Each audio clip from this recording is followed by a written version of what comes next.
सुदूर एक गांव में मोहन नाम का पहलवान रहता था, जिसके पास 5 भैंसें थी। दिन भर भैंसों की देखभाल करना और उनका दूध पीना ही मोहन की दिनचर्या थी। भैंसों का दूध पीते रहने के कारण वो काफी बलवान हो गया था। मोहन अपने बचाव और सहारे के लिए एक लोहे की छड़ हमेशा साथ रखता था। इस कारण कोई भी मोहन को एक बार देख लेता तो उसकी हृष्ट पुष्ट काया व शक्तिशाली शरीर को देखकर डर जाया करता था। मोहन का पूरी दुनिया में कोई नहीं था, तो उम्र बढ़ने के साथ उसे अपनी शादी की चिंता सताने लगी थी। इसलिए वो अक्सर लोगों से पूछा करता था कि उसकी शादी कहाँ और किससे होगी। लोग उसे देखकर डर जाते व उसके सवाल का जवाब न दे पाते थे। इस पर मोहन उनके साथ मारपीट किया करता था, जिसके चलते लोगों ने उस रास्ते से ही गुजरना बंद कर दिया था। एक बार किसी दूसरे गांव का एक ब्राह्मण और एक हमाम किसी विवाह समारोह में शामिल होने जा रहे थे। रास्ते में उन्हें मोहन मिल गया। मोहन ने ब्राह्मण को देखा तो उसने दोनों को अपने पास बुलाते हुए कहा कि आप तो मुझे ज्ञानी नजर आते हो, बताइए मेरी शादी कब और कहाँ होगी। इस तरह पहलवान का सवाल सुनकर दोनों थिथक गए। हमाम काफी चतुर था, उसने सोचा कि अगर हम इससे बहस करेंगे तो इसके बल के आगे हमारा कोई मुकाबला नहीं। हमाम को एक तरकीब सूझी और उसमें दूर एक ताड़ के पेड़ की ओर उंगली से इशारा करते हुए कहा कि आपकी शादी वहीं होगी। हमाम की बात सुनकर मोहन फूला नहीं समाया और प्रसन्न होकर उसने अपनी 5 भैंसें दोनों को दान में दे दी और ताड़ के पेड़ की दिशा में चल पड़ा। उस ताड़ के पेड़ के पास एक महिला अपने पति व एक बच्चे के साथ रहती थी। उसका पति बड़ा ही धूर्त व आलसी किस्म का शख्स था और उसे बात बात पर झूठ बोलने की आदत थी। इस वजह से वो महिला अपने पति से बेहद परेशान रहती थी। काफी दूर तक पैदल चलने के बाद जब मोहन ताड़ के पेड़ के पास पहुंचा तो वो औरत घर के बाहर निकली। घर के आंगन में प्रवेश करते हुए मोहन लड़खड़ा कर गिर पड़ा और उसका एक हाथ औरत के गाल पर तमाचे की तरह लग गया। औरत को लगा कि पहलवान जरूर उसके पति को जानता होगा। अपने एक हाथ से गाल मलते हुए औरत ने पहलवान को अतिथि कक्ष में बैठने के लिए कहा और उसे जलपान कराने लगी। इतने में औरत का पति वहां पहुंच गया। एक पराये मर्द के साथ अपनी पत्नी को देखकर वो गुस्से से मोहन की ओर इशारा कर पत्नी से पूछने लगा कि यह शख्स कौन है। औरत ने डरते हुए कहा कि उसे लगा कि वो परिचित है, इसलिए उसने उसे भीतर आने दिया। अपनी पत्नी की बात सुनकर वो शख्स और भी क्रोधित हो गया और लड़ने के लिए मोहन की ओर झपका। शख्स को रोकने के लिए मोहन ने अपने लोहे की छड़ उसके सिर पर रख दी, जिससे वो आदमी वहीं मर गया। ये सब दृश्य देखकर उसकी पत्नी रोने लगी। माहौल को देखकर पहलवान वहां से जाने लगा तो उस औरत ने मोहन को रोक लिया और कहने लगी कि उसके पति के अलावा घर में कमाने वाला कोई नहीं था और उनकी मृत्यु के बाद अब तुम्हें हमारे साथ ही रहना होगा। इसके बाद मोहन उस औरत के साथ उसी घर में रहने लगा। मोहन को भैंसों का दूध पीने के अलावा कोई काम नहीं आता था।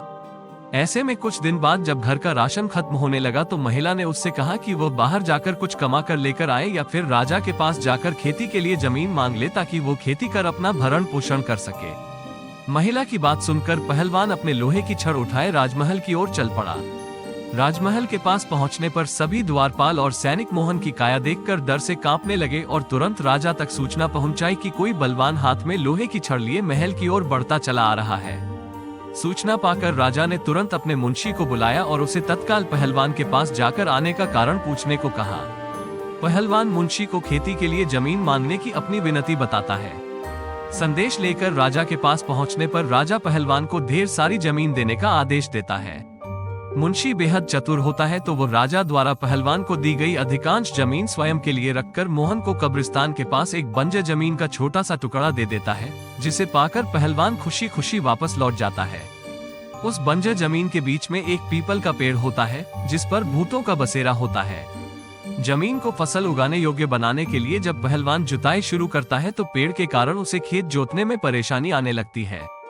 मोहन उस पेड़ को उखाड़ने की ठान लेता है और अपनी लोहे की छड़ से उस पर प्रहार करता है, जिससे करीब 150 भूत पेड़ से नीचे गिर जाते हैं और गुस्से से पहलवान की ओर लड़ने के लिए दौड़ते हैं। हम कई साल से यहाँ रह रहे हैं, हमारे घर को मत उजाड़ो। भूतों ने इसके बदले खेतों में काम कर उपज मोहन के घर पहुँचाने का प्रस्ताव रखा। मोहन को भूतों पर दया आ जाती है और वह उनका प्रस्ताव स्वीकार कर घर चला जाता है। इसके बाद से भूत समय समय पर पहलवान के घर हर फसल पहुंचाने लगे। एक बार उन भूतों का गुरु उनसे मिलने आता है। सभी भूतों को दुबला पतला व कमजोर देखकर वो उनकी दुर्दशा का कारण पूछता है। भूतों से पूरा वृतांत सुनकर गुरु पहलवान को सबक सिखाने की ठानता है और उसके घर की ओर चल पड़ता है। भूतों का गुरु एक बिल्ली का रूप धारण कर पहलवान पर हमला करने की योजना बनाता है। उन दिनों पहलवान के घर में रोज एक बिल्ली रसोई में घुसकर सारा दूध पी जाती थी, जिससे वो काफी परेशान था। उस दिन पहलवान भी उस बिल्ली को सबक सिखाने के लिए दरवाजे के पीछे छिपकर बिल्ली का इंतजार कर रहा होता है। जैसे ही बिल्ली के रूप में भूतों का गुरु कमरे में प्रवेश करता है, पहलवान उस पर प्रहार कर देता है। पहलवान के प्रहार से भूतों के गुरु की कई हड्डियां टूट जाती हैं और वह अपने असली रूप में आकर अपनी जान बख्शने का निवेदन करने लगता है। मोहन ने भूतों के गुरु को छोड़ने पर खुद के लिए सजा चुनने के लिए कहा। ऐसे में भूतों के गुरु ने कहा कि उसे बख्शने पर वह राशन की मात्रा दोगुनी कर देगा। भूतों के गुरु की इस बात पर कुछ देर विचार करने के बाद पहलवान उसे छोड़ देता है। पहलवान के घर से निकलकर भूतों का गुरु सीधे अपने शिष्यों के पास जाता है। शिष्यों के पूछने पर वह उन्हें पूरा वृतांत बताता है और कहता है कि अब से पहलवान के घर भेजने वाले राशन की मात्रा दोगुनी करनी होगी। तो दोस्तों, अगर आपका भाग्य बलवान हो तो विपत्तियां भी अवसर में बदल सकती हैं। यदि कहानी अच्छी लगी हो तो वीडियो को लाइक करो, शेयर करो और चैनल को सब्सक्राइब करो। धन्यवाद।